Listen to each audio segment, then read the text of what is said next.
We've heard a lot about the challenges facing today's armed forces, but what can we learn from looking at history and our past mistakes? A book is just out called Britain's 20 Worst Military Disasters, and it catalogues just that. Its author is John Withington, and he joins us now. John, good to speak to you today. Why focus on disaster rather than victory? Well, I'm a disaster historian. I've written 3 books on the history of disasters, and so I'm afraid I operate more in the territory of disaster than triumph. So Schadenfreude is your thing? I don't know if I get much joy out of it, but I certainly find it very interesting, and it was a really interesting book to write. I think, partly because I came upon a number of disasters that are not very well known. But perhaps not surprisingly, we know a lot about the victories like Agincourt and Crécy and El Alamein, don't we? But rather less about the disasters. Yeah, your research goes right from the Roman conquest through to the fall of Singapore. Of all 20 disasters you've written about, the Battle of Castillon, way back in 1453 in France, made a big impact. Why was that? Well, that was the battle that effectively lost England the 100 Years' War. So the war had been raging for a mere 116 years when the Battle of Castillon happened, and it was the last throw of the dice, really. England sent across its best military commander, a man named John Talbot, the Earl of Shrewsbury. The French called him the English Achilles, and the story goes that he was such a fearsome commander that French mothers would frighten naughty children by telling them that Talbot was coming. But on this occasion, what seems to have happened is Talbot was a daring commander, some would say rash. He was asked to go to the relief of the town of Castillon. At first he decided not to do that, but the townspeople were so eloquent that he decided to go along. And he came upon a French force just outside the town, routed them, and then he was going to prepare an attack on the main French encampment.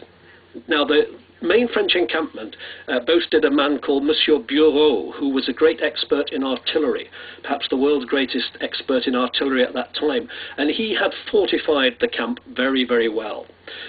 Talbot, nonetheless, got a report from the townspeople that clouds of dust were seen from the direction of the camp, and he thought that a hasty retreat was happening. So he thought, well, why not pitch in and turn a hasty retreat into a rout?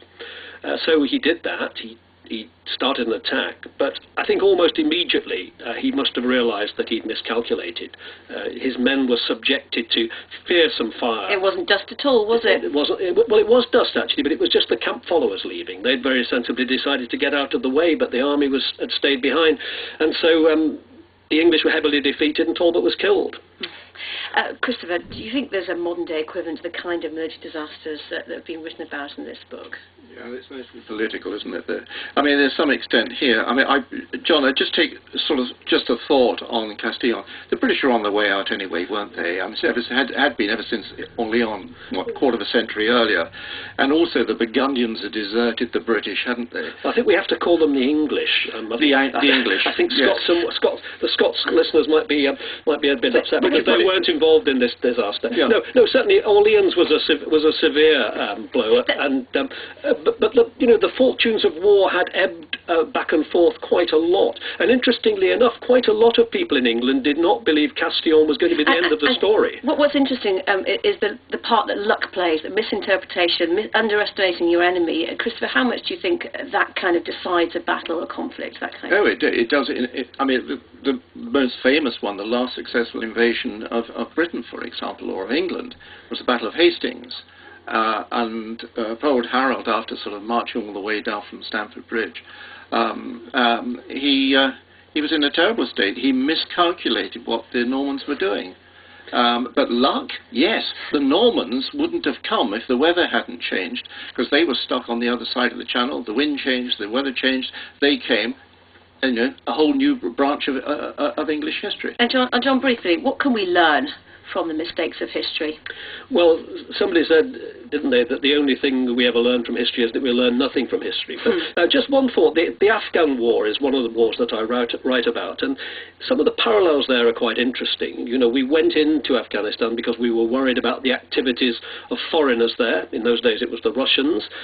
There was even a dodgy dossier And we wanted a bit of regime change, and we managed to depose the man who was in charge and put our own man in. But sadly, that didn't prevent perhaps one of the biggest military disasters in the history of the British Army, with 16,000 people leaving and only one person getting through. And, John, there we must leave it. Thank you very much for your time today, John Withington. That's all we have time for this week. My thanks to all our guests.